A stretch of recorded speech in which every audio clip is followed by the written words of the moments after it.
Hello and welcome to You'll Probably Agree. I have Jake Dewar from JakeDewar.com. JakeDewarComedy.com. JakeDewarComedy.com. No, Matt Fagerholm from RogerEbert.com. Great to And see is you, it folks. Indie Film or IndieWire.com? It's indie-outlook.com. Indie-outlook.com. Because you just got to dash out there and read it. Got to It's dash fantastic. out there. Gotta See dash how much right fucking Yeah. research I did? I didn't want to pay the guy $1 million for Indie Outlook. Anyway. So, our first topic for today is Star Wars The Force Awakens. Oh, yes. Which I didn't see, but I've gotten a lot of spoilers, so I kind of basically know the plot. Oh, Yeah. shit. We just gave away a huge spoiler earlier right in front of you. Oh, we that's did. all right. Yeah. I've heard the worst ones already. So Yeah. I'm not saying nothing. I don't want to give it. I don't want to I'm not spoil it for saying anyone nothing. else. You Yeah. find out Luke Skywalker is actually a woman. Yeah. There's Yeah. that. Chewbacca. That's happening in the is, next one. Well, I don't want to That's get into it. right. I don't want to get into it. That's Yeah. right. Chewbacca's a droid, but anyway. So I had a review of the movie, and Yeah. boy, people hated me for liking it, which I didn't think would happen. But you know what? They're going to hate you either way. Whether Yeah. you like it or you hate it, there's going to be Or if you're extreme... ambivalent, they're going to be mad Yes. at you. So. Yeah. A film that's this popular is going to inspire reactions that are extreme one way or the other. It doesn't matter. You know? Yeah. If you hate it, they're going to hate you. Yeah. If you're sort of neutral, they're like, make up your mind. So. Exactly. Yeah. So I pretty much it started with me saying it's fucking awesome, and everybody immediately just started saying to me, this movie's a ripoff of A New Hope. It's way too redundant. And it's like, well, I actually did point out how it was redundant of A New Hope. I literally had a list of things that happened in the movie that was the same as A New Hope. So as people just read, it's a positive review. I'm just going to bitch about it. I'm not actually going to read what he said. You know, happens Which all the is time. pretty much the age of the internet. Yes. But what I was wondering is, years down the line, what is going to happen when The Force Awakens has actually been out for a number of years and all the sequels, which I call the anti-prequel sequels, have come out, and we see where The Force Awakens stands within the test of time. What do you guys think? I'll tell you what I think. What's interesting, you just going off, you were talking about what people think, oh, it's not an original plot. But at the same time, everybody who went to see it came there because of nostalgia.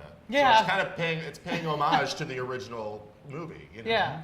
I'll poke myself on the nose. Yeah, it's the same category as Jason Segel's Muppet movie and Ryan Coogler's Creed movie. This is a person who was a fan who grew up with this. It's like this is the film they were kind of born to make, and they're going to pay homage to the film, inspire them to be a filmmaker in the first place. So I put it right in that same category with Creed and with the Muppets, like the 2011 film. It's just really great homages I think to the Hollywood originals. in general is kind of, feeding off of our nostalgia too. Oh, with heck yes. The Marvel and rebooting. And reaching sometimes into they the fall vault on their face. It's that Yeah. horrible Terminator thing came out that no one liked. And there's a lot of shit too. Yeah. But the stuff that hits, it hits hard. Fuller House. Why? I know. That didn't need to Please. happen. I No. don't even know what it is, so No, luckily I have nothing to say about it. There's nothing to know. Yeah. I don't know. But that's a great point. Like, you have something like Terminator Genesis, which feeds No. off of nostalgia. Yeah. But guess what? It doesn't, or Genesis, or whatever. How are the? No, I don't know. It doesn't matter.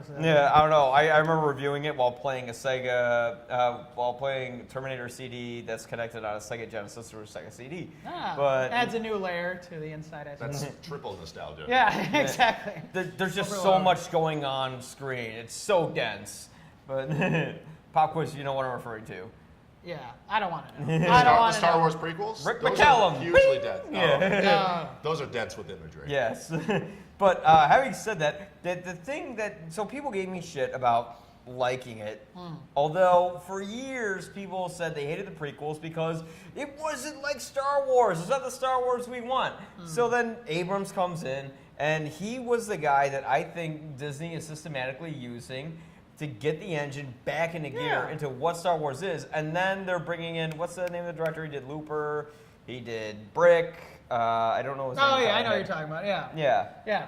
They brought in a guy who is going to take it in a darker, more possibly experimental route or something like that. And I think it's just going to get more interesting from there. Although they have the Jurassic World guy doing the third movie of this new trilogy, which he's going to be like the Richard Marquand who did Return of the Jedi. That's what I'm worried no one about. knows who Richard Marquand is, but hey, he brought it in for the landing. He was so incompetent they fired him halfway through, Yeah. and then Lucas had to do his job for him. I don't actually. know. Oh, really? I don't know. Yeah. Yeah. So, but yeah, I mean, it's to me, what I didn't like about the prequels was there was just no sense of fun or enjoyment about them. It just felt so leaden in terms of the narrative. The It felt it was actors a chore.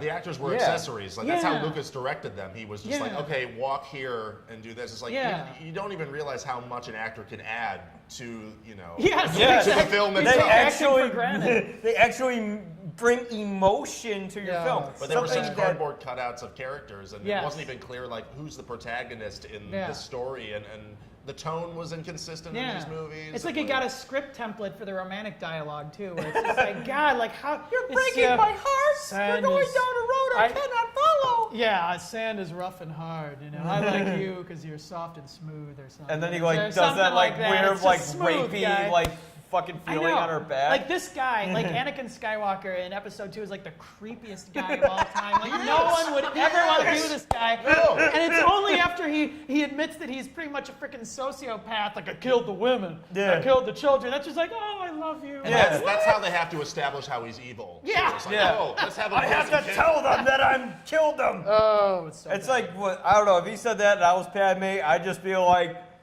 yeah, R2, restraining get the order. fucking ship ready Yeah. right now. We're Yeah. going. I would have, if I were Padme, I'd have given him a restraining order long Yeah. ago. Yeah. Intergalactic restraining order. And she has to pretend that she's surprised in Episode 3, like, you killed younglings. Like, yeah, he killed younglings in the last one. Because we can't say children. Younglings and oldlings and every other ling. I don't know. It's like the characters are unlikable, the actors don't emote, and what do they do in The Force Awakens? Oh yeah, they actually are able to project emotion. Yeah, they it was show good anger, acting. It was they good show acting. fear. Yeah. Well, because the characters in the original trilogy were, you can describe who they are. Yeah. Like you Yeah. can describe what kind of guy Han Solo is, or Yeah. who Luke is, or Leia, or Without but saying how Yeah. they look or without describing how they look. Yeah, which you can't really do for the prequels. Yeah, and they're just having very fun with him. generic. There's like an electricity between Han and Leia. He's always getting on her case and vice versa. Like, there's something And there. they had that There's something to work established. They with. could follow up in the sequel. Yeah, exactly. And that gives you a character dynamic that's fun to follow. There's no dynamics in the original. That's why it was just like, God, when's this going to be over? Because you need something to carry you along. All we really needed for the prequels was Episode 3. That's all Yeah. anyone really wanted Yeah. to see. Yeah, Episode 3 is okay. I mean, I could watch that, fine, whatever. It's but, watchable, but it's like, here's the thing with Episode 3. I'm just kind of like, okay, yes, this is good, Better but than- it It's could better be than the like first two. so Yeah. much better. Like Yeah. it's a classic Greek Yeah. tragedy. Yeah. Man rises to power. He's Yeah. a good person. He has good intentions. Well, no, he's actually kind of a fucking douchebag, but he's a good. That's person. how he was written to be. Yeah. He just wanted to be a Citizen Kane thing. A guy's corrupted by his Yeah. own ideals Yeah. to get messed up and all this shit. But yeah, I mean, I remember sitting there. I mean, I only saw Revenge of the Sith twice. And once was recently because I watched them all again before I saw the new one. But the only other time I saw it was in the theater during its initial release. And I'm sitting there, and I was like, I hated those first two, but this is like a chore. Like I'm just gonna sit. And I was like, okay, I'm kind of entertained. It's kind of nice. And it gets to that very end when he becomes Darth Vader. Like this Yeah. is the whole point. This is the make or break moment of this trilogy. Yeah. No. Big laughter. I know. Big laughter in You the theater. fucked it up, And I was like, even if this film kind of worked, this means the trilogy's a failure. Like, if you're laughing at that moment, that No, means it didn't it's work. fair. It didn't work when you put it in the Blu-ray of the Return of the Jedi. Yeah. No. I know. No. No! I Yeah. was yelling no. I'm like, no! That's not what we meant when we said no. We don't mean use Yes. it more. Take it out of the film. Yes, and this is the biggest hypocrisy with Lucas. Like, oh, they shouldn't have repeated everything in this movie. He's still blah, blah, trying blah. to he's still Like, trying to fix stuff. That's all he does. He's trying to put more nothing left to repeats do. in. Yeah, He's so trying to put all more he does is go repetition back in. and just fix shit. He's like, I didn't Yeah. like this angle. I don't care if Han didn't shoot first. I don't want him showing that he's Yeah. a cold-blooded murderer, Yeah. although some guy fucking already had a gun pointing to his fucking head. Yeah. It's like he's basically just repeating stuff anyway. So I Yeah. don't know why he's getting. I think, and I feel kind of bad for Lucas in that it's probably really hard to see someone else go into your franchise and make it what you wanted it to Yeah. be for the prequel. So I understand. He that, might be but- kicking himself, but he's probably laughing his way to the bank. Well, too. yeah, Yeah. exactly. You can only be so bad. But I still feel bad for him. Even if he has like billions of dollars, like every time you walk out the You door. feel bad for him because he has billions of dollars. No, I feel bad for him because he created this thing, and every time he walks out the door, people are like, "Hey, Lucas!" ugh." Well, You and know, how those would people you need like to get that a all the life. time? I mean, those people Well, need yeah. to get a life. Yeah. I mean, Okay. I remember, like, I went to Columbia. I'll say this. That's real okay. quick. Just quick. Oh we'll- yeah. we'll So keep Jake Lloyd, who played young Anakin Skywalker in Phantom Menace, and it's a bad child performance. But again, you can't really blame the kid in that instance because it's just a badly directed movie. He was getting bad performances from Liam Neeson and Natalie Portman and people who went up for Oscars. Like, people who are good actors in other films. Yeah, but the director was just really, like, did you ever see the behind the scenes footage? He literally does like 2 takes, and he's like, "Do you want me to do another one?" He's like, "No, it's good." Yeah. I mean, I'm drinking my Like, coffee. really? I thought it was just warming up. I thought that was just an after shot. Yeah. I mean, I can say, the prequel sucked, for the most part, but I think fans, they really need to get a life, because I went to Columbia and there were certain students in the hallways going like, I went up to Jake Lloyd and I said, "Thanks for ruining my childhood." And I'm like, it's just such a douchey thing. That's like, mean. Jake Lloyd did That's not objectively mean. ruin your childhood. Like, clearly there was more complexity there. But That's it's just like, objectively just don't do that rude to shit. do another human being. I know. I was like, I'm Yeah. sure that kid's life has been hell ever Yeah. since then. Having to move to different schools, getting picked on, this stupid movie. It's like, no one should have to deal with that shit. And I kind of feel bad for him. Like, I just feel bad he for got a anyone high that's speed just- chase with the cops, and then like apparently before that he I assaulted think his mother. I think and- child actors are treated differently in America than let's say in England. Yeah. I think like in the Harry Potter films, those kids were treated as kids first. Well, You yeah. know what I mean? But then you had that amazing documentary on Amy Winehouse that came out last year, where you're like, it's just the systematic destruction of these people. Where it's like, oh she yeah, has a she real wasn't into drugs and alcohol, and then they and then They she has caught a a real photo. drug problem, and now you're just like a late night punchline. Like, what does that do to you psychologically? We're so good at destroying people. Yeah. In Well, the that's limelight. that's the It's main just, thing. It's like people are blaming Jake Lloyd for being bad in the film. It's like blame the casting director. I Blame know. Blame the anyone director. else. blame someone Yeah. who's behind that camera. Yeah, because the direction is always a chief aspect of a child performance. You got a couple of those. Yeah, you have to do more than one take. You had to Yeah. rehearse it. I mean, Sidney Lumet, I thought, did it best with the actors. He'd rehearse the fuck out of a scene, and then they'd film it, and they'd do like 2 takes because they already know what they're going to do. And then if Yeah. they want to improv something, they're comfortable with doing Oh it. my god! But And they that's- did that that's all not- throughout yeah. the '70s. I mean, my Right. god, they just Because amazing. it seems like stuff. rehearsal, like they just don't have time. Yeah. Now, like, Yeah. Yeah, and they just find ways to like experiment. Like one of my favorite films from the '70s is Kramer versus Kramer with Dustin Hoffman and Meryl Streep, and like they just came up with so much stuff like right there on the day, and it was just like what an exciting time to make movies. Yeah. Like I wish more people took more chances now. No, in not films, anymore, but it's because just- now it's not- all franchise. Yeah, that's why I'm so obsessed with the independent films, because you're getting more raw expression there that you're not getting in the bigger budget stuff. Oh, That's yeah. how it works. But like, in essence, I think The Force Awakens, JJ's the guy who's coming in to get the franchise back on track. As they very adamantly even said in their own advertising, this is like going back to the old days. Yes, Chewie, you we're know? home. That's why it Yeah. became the tagline. That's Yeah. like, we want you to feel like you're coming back to, Yeah. what So- made it fun in the first place. Yeah. That's all. seeing what's familiar and filming it in a Yeah. similar style Yeah. to the original. And Harrison Ford, I mean, totally channeling what he did back in the '70s. I mean, it was kind of like the cultural, experience of Dark Knight. Like everyone wanted to experience Heath Ledger's performance. Everyone wanted to see this guy just on the top of the world giving this amazing performance, and the bittersweetness of knowing you're never going to see this career evolve past this point. Like everyone wanted to be a part of that. And now everyone wanted to be a part of seeing Harrison Ford, this guy has just been a total grouch when it comes to Star Wars yeah. for decades. Like, why man this actually come back and give this amazing Well, he actually gave a just shit this time. Yeah, he really gave a shit. Like- in part because of spoilers. We're not going to get into all, but Yeah, he had certain reasons for being in the Yeah. movie. Don't but spoil it all. it was a great send-off. But it was a great send-off for his Yeah. character. So fantastic. Yeah. Well, and it actually kind of evolved the story, Yeah, which was a nice yeah, thing. It yeah. wasn't like people call it a cheap scene, and I'm like, no, that actually kind of got the story. Like the Death Star Yeah. And- Part and- 3 was destroyed, And but, Star Wars like, is that linked to the wasn't same. main, Yeah, I mean, Star Wars is linked to the main same point of conflict. archetypes that inspired Lord of the Rings. It's like Harry Potter. It's these same youngin archetypes that are meant to repeat themselves. It's meant to kind of mirror things. So Yeah. it makes sense, Because the history formula repeating works. itself. Yeah, exactly. Exactly. It's about a hit formula. If it ain't broke, don't fix it. Yeah, exactly. And Which is something else fans are probably getting a little worked up about. Sure. Which is why it's interesting, like we were talking earlier, but films like Deadpool kind of was Yeah. trying to defy some of the formula, Yeah. be a little more experimental than some Give of the some other kind of an Marvel films. edge. That's all that's going to keep these franchises going is by taking those chances. And that's what they do Yeah. with Guardians of the Galaxy. And like, let's have something that's a little more anarchic, a little more irreverent. Yeah. That's what's going to happen. the thing is, like, we're gonna have the guy who directs Looper, he's gonna make it thematically darker, but I Yeah. don't think that the movie is going to structurally be the same as Empire Strikes Back. Like JJ was the guy to bring everyone back into being interested in Star Wars, and I think he did that. Yeah. And what we're gonna see, I really wish I knew his name. I know Colin Trevorrow's name. Which is Oh, weird. we'll find it. Yeah, but If this is a video, you can just put his name right. I mean, like I know the Yeah. guy. I just like it's But out like of my head. he'll be the guy who kind of like makes you, because the great thing about Force Awakens is it makes you kind of curious, like, oh, where's the story gonna go from here? Yeah. Unlike the prequels where the movie ended and you're like, okay, Yeah. that was good. 2 is just gonna fill in the gap between Yeah. 1 and 3. Yeah, we don't really exactly. care we don't give a shit. Yeah. Yeah. Well, that's the thing. He did not have enough.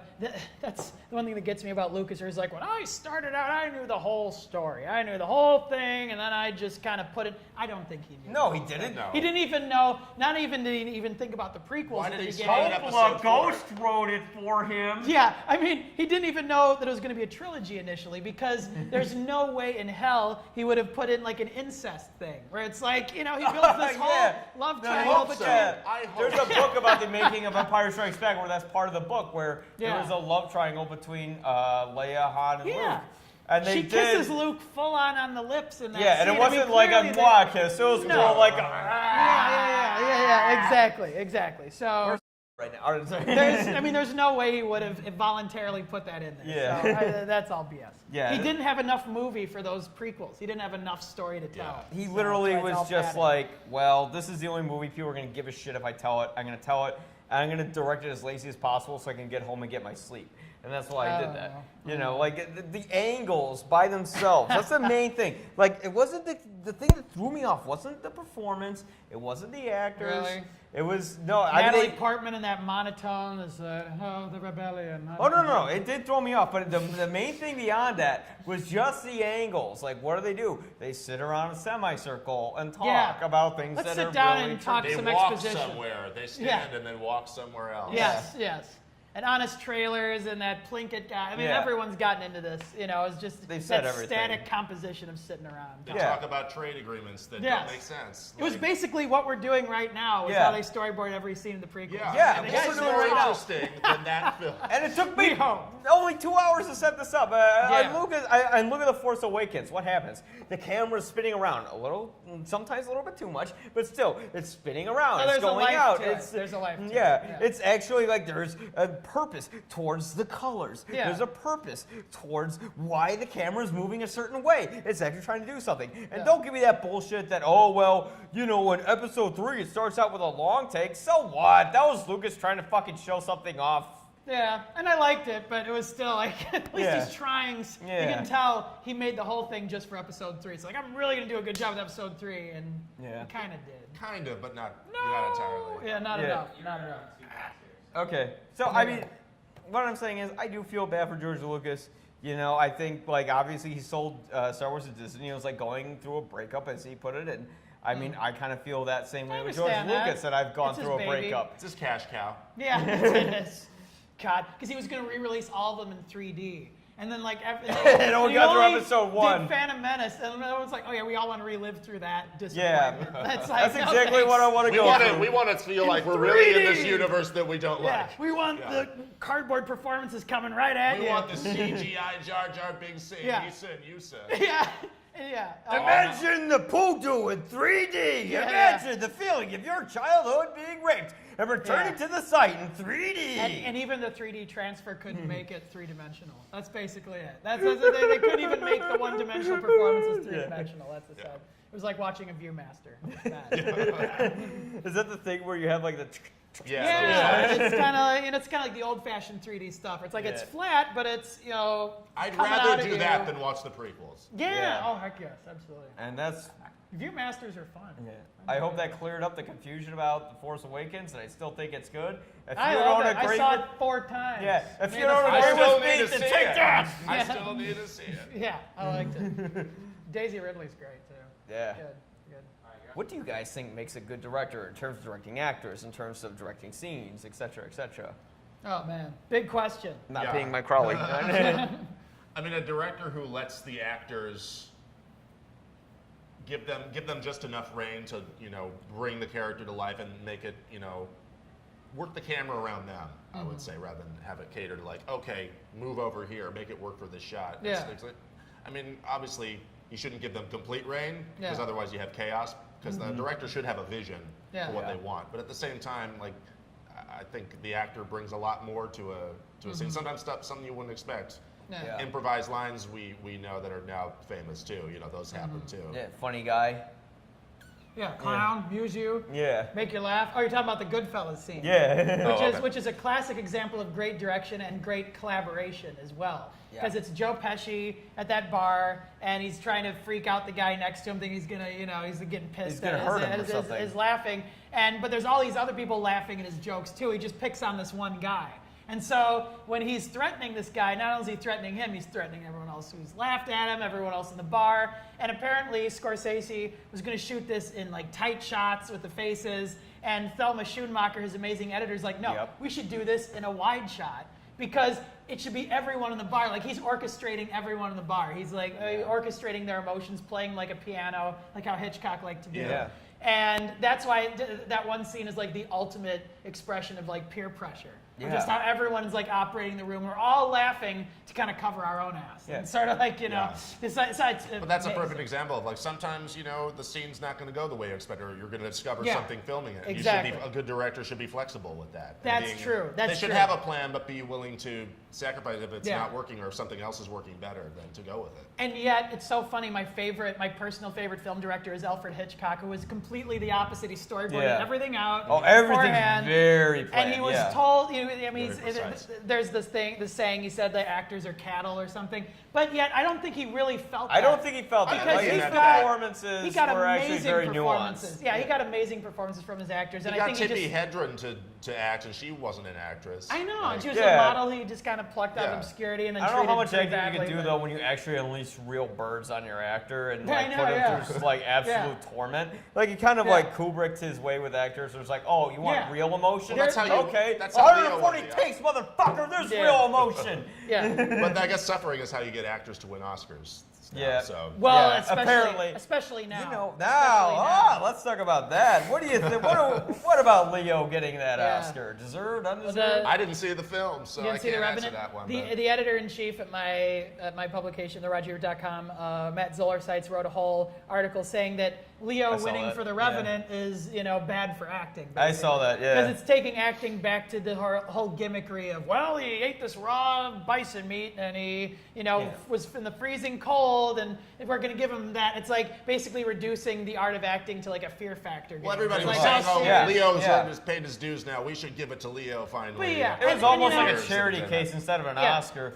To me, it doesn't really, I'm fine with him winning the Oscar for that because the Oscars have never really been about the quality of work ultimately. It's like if you go all the way back in time, it was about, it's like the little gold star you give your contract players at the end of the year. It's like patting them on the head, like, good job, you're obedient, we'll give you a little golden accolade. And like sometimes the accolade goes to someone who gave really great work. That's fantastic, but it's never been on a case-by-case basis for the best work in any particular year. No, exactly. The thing is with Revenant, it's like, it's pretty much just like you're giving DiCaprio an Oscar for basically going through an endurance round. Yeah, it's an endurance test, and and he's terrific in the movie. I don't think it's a bad performance, but it's not the most interesing work. I have nothing against Leo. I respect him as an actor. It's that's just what it is. Well, the whole thing, the Oscars is whitewashed anyway. 3 white men talking about this.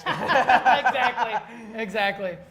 And that issue came to the fore this year, absolutely.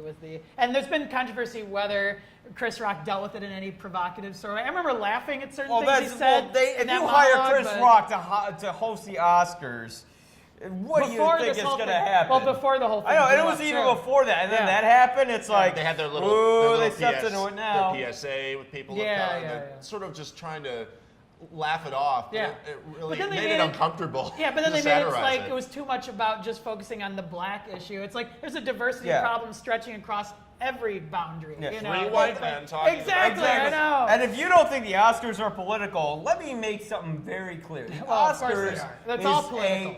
A show. It's not reflective of all the good. Hey, if it was reflective of all the good movies that was up there, you know what should have been nominated for Best Film was fucking Ex Machina. Oh, Ex Machina. That's what should have been best. The nominated for best picture. That was a good film. I mean, there's a lot of good films that get they get knocked out, underacknowledged. and you're not going to put any experimental films in there. They want things that are period pieces where they wear dresses, and something like The Danish Girl, for instance, which is like meh, something. Well, like, everyone's bitching and moaning about Straight Outta Compton, and I think it's a really entertaining film, and it's an important film with the message that it has, and the role of that music and how it reflects. Well, I don't think that one was. But quite, I don't think it's great cinema. It's not. Three white men talking about. But I mean, there's a ton of other coming examples. from a black man such as myself. There's a ton of other examples of quote unquote black movies, and see, I hate that that's what it's becoming now. Yeah, where it's like not every black movie is a Tyler Perry film. Yeah, where it's now we have to because that's what the Oscars will do. They're all political, so now we're just going to nominate a film just because it's a quote unquote black movie to do the mea culpa. It'll never be about the quality of the work. Because well, as a Puerto Rican, let me just say, yes, I think. What do you think? I don't know what to think anymore. You don't know what to think anymore. I mean, I think that we're white people talking about the. I feel like we're doing racism. We're doing what we can. This is reverse racism right here. This is what that is. It all has to be a foundational shift in the industry. That's really what it comes down to. Yeah. The Oscars are just emblematic of the greater issue in the industry. Did you hear what Ian McShane said, though? It was hilarious. It probably wasn't fair, but it was hilarious. It's like he was talking about how Jada Pinkett Smith was saying that they should boycott the Oscars. It's like, who the fuck are you? Will Smith's wife? What have you been in? Well, I don't know. I mean, it was weird that she had to be the one to come out to do it since her husband was snubbed for a film that was for a movie where he put on a really bad Nigerian accent. Yeah, I know. I literally just Will Smith. I kind of like the movie though. He can do two things. He can rap, and he can do his Will Smith persona. Who's the man? Yeah. Who's the man? Yeah. Welcome to Earth. Yeah, tell the truth. Yeah, so you can kind of follow it all. I mean, I think he was fine in this. He's not a great actor or anything, but he was good. I think it's just the problem of you have a film like Beasts of No Nation, for example. Yeah, exactly. That has incredible acting. That was an amazing, it's an incredible film. That's a film that you'd think would be a Best Picture contender. No, because some of it they don't speak more English. So than it's although it's American distributed, but we speak American. Yeah. When I think of gangsters, I think bling bling, and then there's bing bang. And right, frankly, Leo? and frankly, I don't care that Stallone didn't win the Oscar for Creed. I think he was good in it, but I don't think it's an end-all performance. What was really great about Creed was the direction. That's what I liked about it. Ryan Coogler, who's my age, he's 29. I think people overhyped it because of the nostalgia factor. Hey, they overhyped it because of the nostalgia factor, but it was really his direction. It was really anything that was great about the film was because of what he did as a director. Well, there was a direction where it wasn't so blatantly going back and saying, "Hey, this is a Rocky movie." Remember? It was actually kind of subtle. Yeah. It actually took the story somewhere else. And with the main he character. staged a boxing scene in this film that's unlike anything I've ever seen, where it's all done in one take, and the camera's right there in the center of the ring, and they had to choreograph. They did that in Raging Bull, but it wasn't as stylized. But it was just. But I've never seen it choreographed in that way, where it's just going all around and just closing in on different things. And it was fantastic. It was unlike even the version of Raging Bull. Well, the wonderful thing about it was a mixture of exaggerated and stylistic. It wasn't just like the old Rocky films where everybody was throwing huge haymakers at each other. Yeah. But it wasn't like Rocky Balboa, where it was like an actual boxing match, and you're like, oh, this is kind of boring. Yeah. The boxing part's the least interesting part of Rocky Balboa. Well, that's there you go. It's what's talking about what's interesting is the story. And Absolutely. What makes a good story is good characters. Absolutely. And so with Hitchcock, he storyboarded the perspectives of the characters. The camera almost became the character's eyes, and so that's why his films work so well. Literally. There's a lot of people that try to ape Hitchcock, ape Kubrick, and they forget all about the character factor. They forget about how the story really was what drove them in the first place. Well, they and did I think a pretty that's good what, job with what Under the Skin, I thought. They sure. That one There's was some really people well that do done. it well, but it's a minority. Well, that's why I think a lot of Star Trek fans like myself, true Trekkies would argue that the J.J. Abrams reboots are not Gene Roddenberry's Star Trek. Because they're more on spectacle than. Even as someone who doesn't know Star Trek that well, I looked at the first Abrams Star Trek movie, and I'm like, that felt like a Star Wars movie. It's kind of a fun action sci-fi thing. It's a fun action movie, but it's not Star Trek. Well, I'm glad you brought that up, because that was the thing with the new Star Trek. I'm like, oh, that was a fun movie, but then I'm just like, I don't even know much about Star Trek, and even I know it's that's not Star Trek. The best, it was best just Star flat Trek out episodes. dumb action, which was cool. And the universe makes no sense. He becomes captain straight out of the academy. It makes no sense. It's not a. You're hot. You get a free pass. There you go. And it's not a future I'd want to live in. Roddenberry's all about how humanity's become enlightened in the future. That's a whole Yeah. other discussion. Yeah. But it's Totally, yeah. But it's really like the best in terms of character-driven sci-fi. That's the best Star Trek episodes are where it's almost the sci-fi element is secondary, and it's more about the characters and what they're exploring and the moral issues that they're exploring in an episode. Yeah. 15 seconds. All right, safety take. On the note of Star Trek, Gene Roddenberry, that's who created. I don't know anything about Star Trek. Yeah, so. Gene Roddenberry is the creator of the original series. Okay, but thematically, like the Abram films, like they were kind of like, hey, this is Star Trek made for people who wouldn't like Star Trek, and people who would like Star Trek wouldn't like the new Star Trek. I'm gonna assume.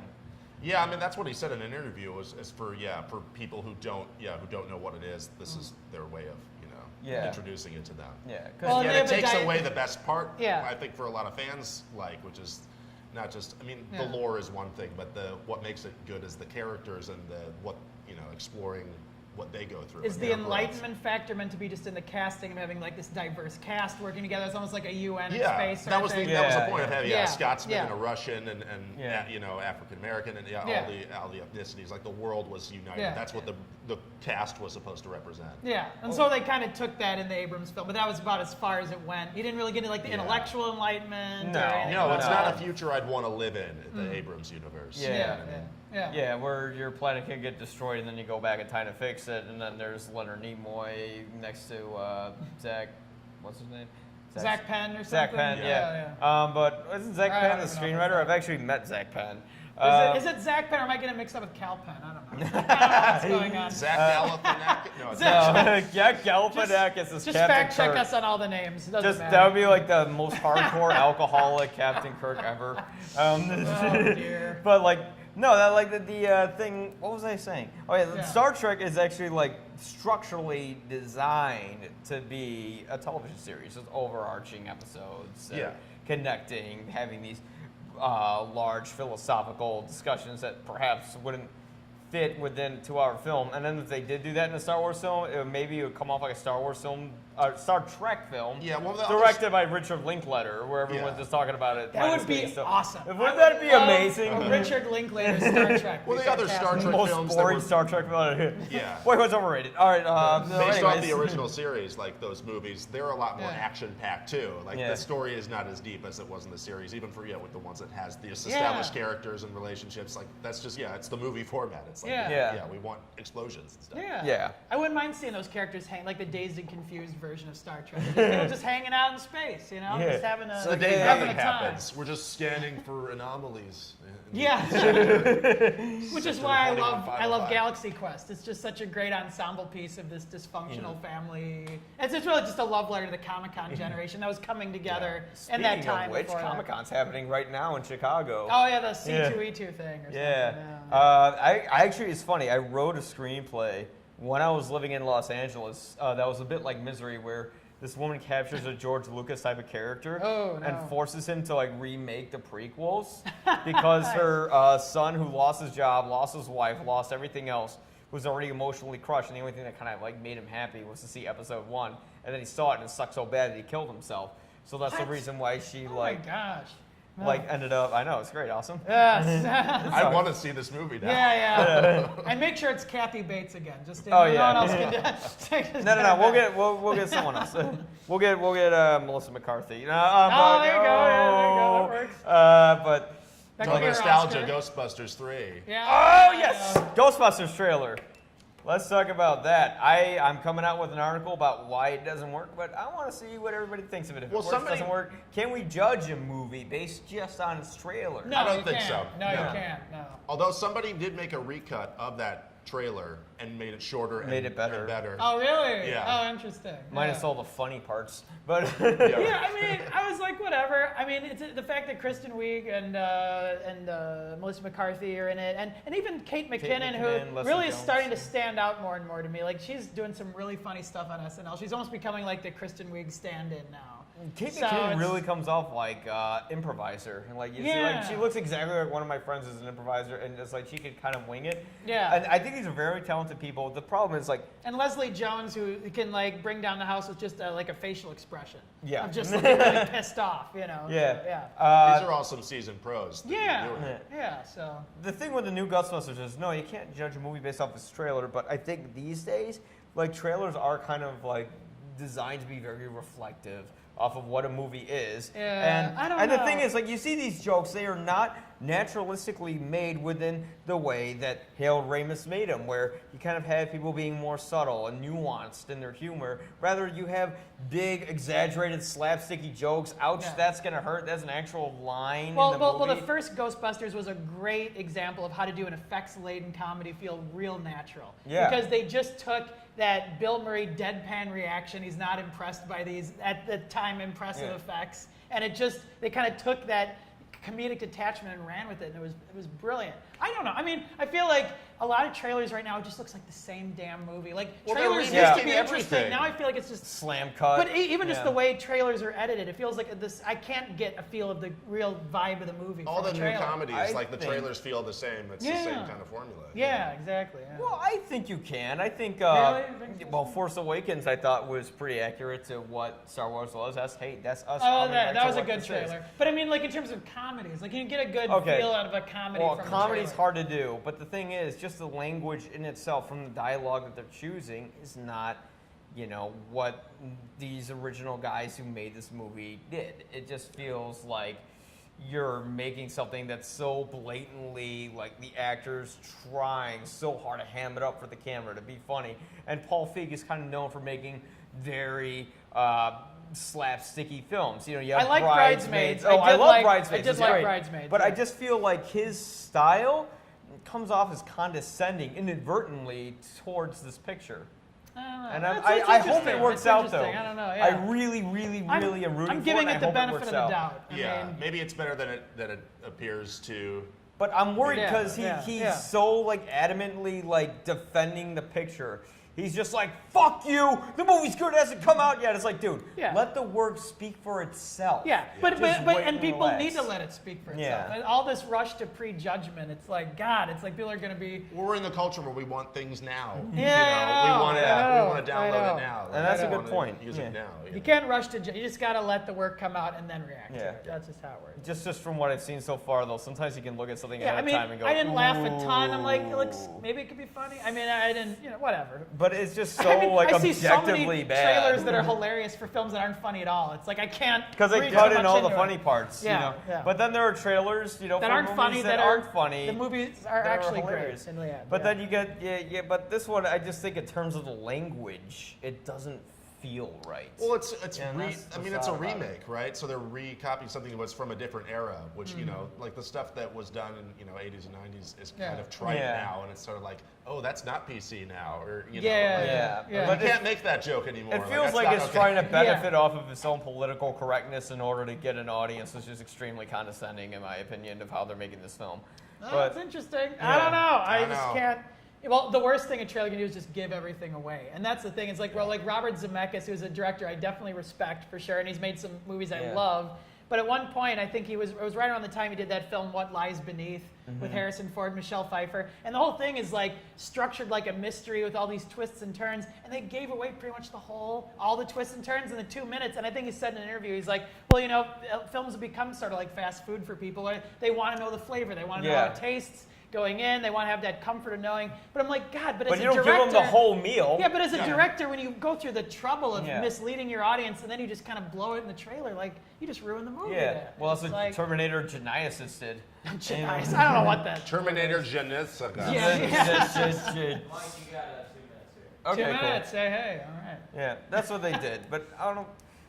In essence, I mean, I don't know what we were talking about. Oh yeah, Ghostbusters. I don't know. I'm gonna see it. Whatever. I'm still gonna see it, I'll and see I it. really do hope it turns out good. The Academy, I'd say overall, it's a show. That's what it is. I mean, if it wasn't a show, then you wouldn't see the same people getting nominated every year. You'd see different people who you have no idea who they are getting nominated. Yeah. each White year. people talking about I know, again, but it's like Not in terms of skin color, just in terms of you names look at in you look at general. actresses. Yeah. You look like people like Viola Davis, one of our greatest living actresses. She's going to TV because that's where she's getting all the interesting roles. Yeah. It's like, why is this happening? Why is it that every time a great, African American actor gets a nomination, it's for playing a slave or a maid or anything like that? It's like it's so emblematic of the lack of roles that are out there. And then John Oliver, who I just freaking love. Oh, John I love Oliver that is guy. the best. Did that 4-minute video of like, well, yeah, you can say there's not enough good roles, but look at the people who are actually like I know what you're talking ethnic about. characters playing these roles, and it's just people who are white. Yeah, it was It's just like white some people playing- face paint. oh, God. Throughout history, that's happened, and it's I'm just thinking of an example that Yeah. you pointed out that was really good.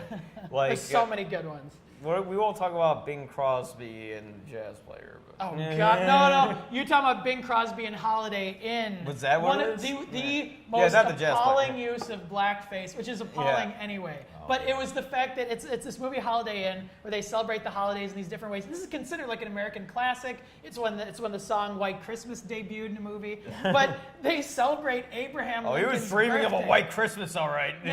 Yeah, exactly. I mean, they were celebrating Abraham Lincoln's birthday, and by doing that, they dress up in blackface and sing Abraham, and then they have like a real Abraham. black actress. Should I playing- see this? I mean, you can't If you believe wanna this watch a exists. train wreck. You can't believe this exists. They have a real black actress playing like the maid or something who's like in the corner Yeah. going. You see, she's singing the lyrics too, and it's just like, oh, it's bad. Yeah. I hope It's- she's correcting them. I know. I was like, I I know. hope I was like, she's just being sassy. God, like, it's no, just- you gotta sing it like this. exactly. It's Yeah. you just got to see it to No, disbelieve it. I know. They're still going. It's fine. Unbelievable, yeah. Oh, wait, Yeah. are we still, yeah. They're still going. I can see the dots. Okay, good. Yeah. But anyways, there's just many examples of that, where it's Yeah. just been, it's woven into the fabric of our culture. Well, I just love the fact that the Academy continually jokes about, oh yeah, we know we're racist. It's all good because we're joking about it. It's doesn't like, help. no, No. that doesn't That fix makes it it. worse in some ways. Yeah.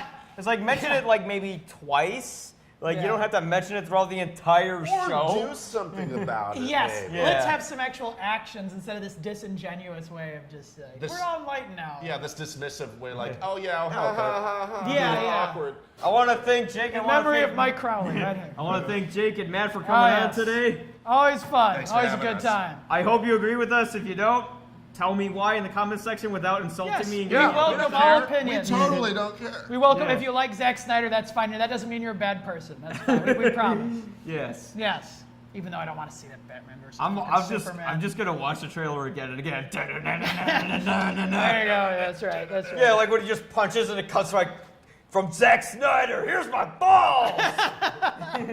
One more for safety. We're gonna go out now. Actually, I'd like to get see you play Michael Bay. Wouldn't he be a great Michael Bay? Like Oh my an God. improv version of Michael Bay. That'd be fantastic. amazing. That'd be great. Next video we do. Are you Yeah, we guys should do ready? that. Now We we're should gonna do go that. out with Zack Snyder. 3, 2, 1. You'll probably agree. You'll probably will. All right. Woo, boy.